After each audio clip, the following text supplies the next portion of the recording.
Hello students, एक बार फिर स्वागत आप सभी का आपके अपने YouTube channel smart study classes पर। तो स्टूडेंट देखो, आप सभी को पता है कि हिंदी में हम आपको लेखकों के जीवन परिचय, साहित्यिक परिचय कृतियाँ पढ़ा रहे हैं। और इससे पहले हमने आपको डॉक्टर एपीजे अब्दुल कलाम का जीवन परिचय, साहित्यिक परिचय कृतियाँ पढ़ाई थी स्टूडेंट। और देखो, डॉक्टर एपीजे अब्दुल कलाम का जो जीवन परिचय आपके कोर्स में है, बहुत सारे बच्चे कमेंट्स कर रहे थे कि सर है या नहीं, तो है। देखो, जो भी आपको पढ़ाया जाता है, पहले सिलेबस चेक किया है तो उसके बाद हम आपको पढ़ाते हैं, तो टेंशन ना लो। जो भी आपको पढ़ाएंगे वो बेस्ट होगा और आपके सिलेबस का ही होगा, ठीक है। तो स्टूडेंट, आज से हम कवियों के जीवन परिचय, साहित्यिक परिचय कृतियाँ पढ़ने वाले हैं।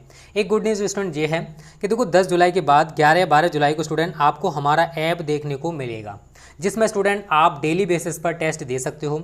वहाँ पर बहुत कुछ फ्री स्टडी मटेरियल भी हमने रखा है। वहाँ पर आपको बहुत कुछ बेस्ट मिलेगा। जो टॉपिक आपको यहाँ पर वीडियोस में नहीं मिल पाते स्टूडेंट, वो आपको ऐप में देखने को मिलेंगे। और ऐप में आपको सीक्वेंस से सारी वीडियोस मिलेंगी, चाहे वो फिजिक्स हो, चाहे वो केमिस्ट्री हो, चाहे वो हिंदी हो, चाहे वो इंग्लिश हो। सीक्वेंस से आप सब कुछ पढ़ पाओगे। तो अब आपकी तैयारी बेस्ट तरीके से होने वाली है। एक बात और स्टूडेंट देखो, ऐप में आप हमारा टारगेट 90+ बैच ज्वाइन कर पाओगे, बट ऐप में जो फी रहेगी स्टूडेंट वो 699 रुपये रहेगी। तो स्टूडेंट, आप सभी को पता है कि इतनी सारी मेहनत की जाती है, तो 599 थोड़ा सा मिनिमम हो जाता है, ठीक है। तो 699 रुपये ऐप में फ़ी रहेगी। और जो भी बच्चे आप हमारा टारगेट 90+ केवल 9 और 10 जुलाई में ज्वाइन करना चाहते हैं, वो स्टूडेंट केवल 599 रुपये में ज्वाइन कर सकते हैं। लेकिन ये भी स्टूडेंट, इसके लिए भी हमने लिमिटेड सीट रखी है, केवल 50 स्टूडेंट। अगर 50 स्टूडेंट कंप्लीट हो जाते हैं, उसके बाद आपको 699 पे करना पड़ेगा। ये लास्ट फी है स्टूडेंट, इसके बाद आपकी फ़ी मुश्किल ही बढ़ाई जाएगी, ठीक है। तो हम भी पूरी टीम वर्क करते हैं स्टूडेंट, हमें भी उनको पे करना पड़ता है, तो सारी चीज़ें यार हमको देखनी पड़ती हैं। इस वजह से स्टूडेंट देखो, 599 699 पूरे साल के लिए ज़्यादा नहीं होता है। अगर आप ऑफलाइन कोचिंग करते हो तो वहाँ पर आपको एक सब्जेक्ट के लिए 500-600 रुपये पे करना होता है। और एक चीज़ और आप सभी से रिक्वेस्ट है स्टूडेंट, देखो फालतू मैसेज हमें व्हाट्सअप पर मत किया करो, सर मैं गरीब हूँ, ये कर दो वो कर दो। देखो 500 रुपये हर कोई पे कर सकता है, 500-600 रुपये चाहे आप कितने भी गरीब क्यों ना हो तभी पे कर सकते हो। आप स्टडी के लिए, अपनी पढ़ाई के लिए पैसे पे कर रहे हो। आप एंड्रॉयड फ़ोन चला रहे हो, उसका रिचार्ज कराने के लिए आपके पास पैसे हैं, बट आप यहाँ पर एक ज्वाइनिंग नहीं ले सकते हो, 600 रुपये पे नहीं कर सकते पूरे साल के लिए। तो फालतू बच्चे मैसेज ना किया करें, क्योंकि देखो हमारी टीम भी डिस्टर्ब होती है। तो जो बच्चे इंटरेस्टेड है हमारे टारगेट 90+ बैच ज्वाइन करने के लिए, इस वीडियो के डिस्क्रिप्शन में मैंने व्हाट्सअप नंबर दे रखा है, उस पर मैसेज करो या कॉल करो और आज ही ज्वाइन हो जाओ, क्योंकि लिमिटेड सीट है 599 में ज्वाइन करने की, केवल 50 स्टूडेंट के लिए। तो ये छोटी सी जानकारी जो मैंने आप सभी को बता दी। अब स्टूडेंट को आज से हम कवियों के जीवन परिचय, साहित्यिक परिचय और कृतियों के बारे में पढ़ने वाले हैं। सबसे ज़्यादा महत्वपूर्ण जीवन परिचय आज हम पढ़ेंगे मैथिली शरण गुप्त जी का, जो कि बोर्ड एग्जाम 2021 के लिए बहुत ही ज़्यादा इंपॉर्टेंट है। देखो आप सभी को मैं बता चुका स्टूडेंट कि बोर्ड में जो पूछा जाता है वो कैसे आता है, साहित्यिक परिचय और कृतियाँ। लेकिन हम थोड़ा सा अगर जीवन परिचय भी बता दें तो इससे आपके जो मार्क्स हैं स्टूडेंट वो इंक्रीज हो सकते हैं, क्योंकि 5 अंक पूछे, 5 अंक का ये क्वेश्चन आता है। 5 में से 3 अंक जो हैं स्टूडेंट वो साहित्यिक परिचय के लिए होते हैं और 2 अंक आपके कृतियों के लिए होते हैं। तो सबसे पहले हम थोड़ा सा बेसिक जान लेते हैं, इनका जीवन परिचय जान लेते हैं। तो देखो, मैथिली शरण गुप्त जी का जो जन्म है स्टूडेंट वो चिरगांव झांसी में सन 1886 ईस्वी में हुआ था।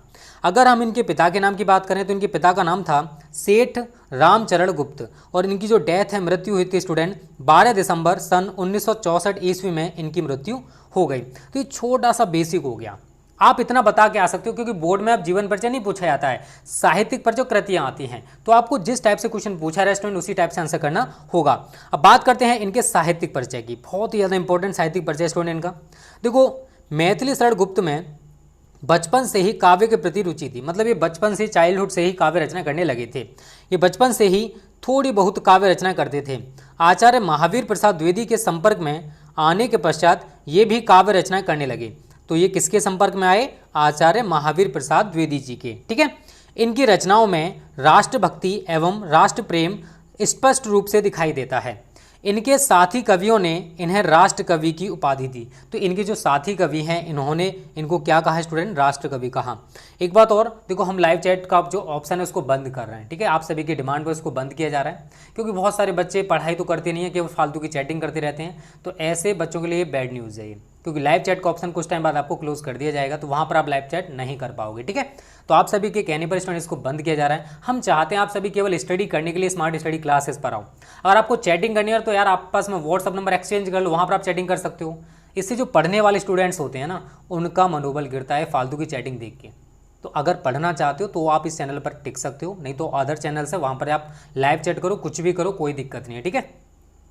आगे बात करते हैं स्टूडेंट, आचार्य महावीर प्रसाद से संपर्क होने के पश्चात इनकी रचनाएं सरस्वती पत्रिका में प्रकाशित होने लगी। आप सभी जानते हो कि सरस्वती पत्रिका का जो संपादन है आचार्य महावीर प्रसाद द्विवेदी ने किया था।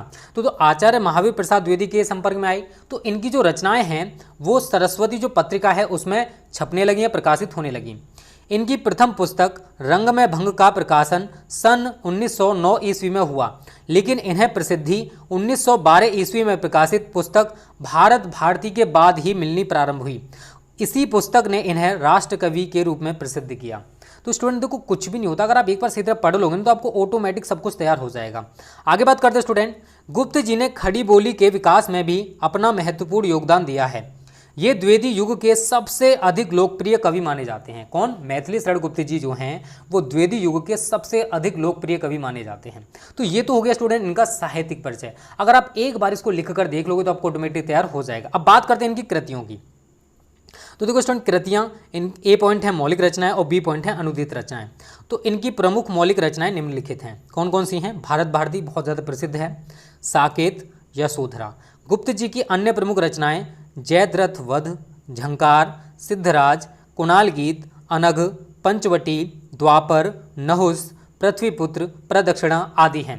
तो अगर रचनाएं पूछी जाती तो इतनी सारी हमने लिख दी हैं, आप इनमें से कुछ तैयार कर लोगे और लिखकर आ जाओगे बोर्ड में तो आपको फुल मार्क्स मिल जाएंगे, टेंशन ना लो। बस लिखने का तरीका देख लो।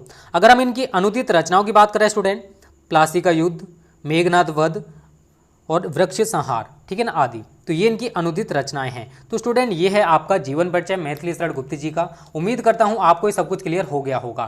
तो स्टूडेंट उम्मीद करता हूं ये वीडियो आपको पसंद आई होगी, अच्छी लगी तो प्लीज़ वीडियो को लाइक और शेयर जरूर कर देना। और कितने बच्चे चाहते हैं कि जो लाइव चैट का ऑप्शन है उसको बंद किया जाना चाहिए, इस वीडियो के कमेंट बॉक्स में ज़्यादा से ज़्यादा कमेंट्स करना जिससे हम लाइव चैट का जो ऑप्शन है बिल्कुल ही खत्म कर दें आप सभी के लिए। देखो हम चाहते हैं केवल पढ़ाना और आप सभी केवल यहाँ पर पढ़ने के लिए आओ, वो आपके लिए बेटर रहेगा। एक बात और स्टूडेंट देखो, केवल 50 स्टूडेंट्स के लिए हमारा टारगेट 90+ बैच की जो फी है वो 599 रुपये है। तो आज ही ज्वाइन कर लो, फिर बाद में मत कहना कि सर 599 में ज्वाइन कर दो, क्योंकि जैसे ही ऐप आएगा उसमें जो फी रहेगी स्टूडेंट वो 699 रुपये हो जाएगी। तो वहाँ पर आपको थोड़ा सा लॉस हो जाएगा। और केवल वही बच्चे मैसेज करें जो जुड़ना चाहते हैं, हाय हेलो ये मैसेज ना करें, इतना टाइम हमारे पास नहीं होता है। ओके स्टूडेंट्स, थैंक यू, जय हिंद, जय भारत।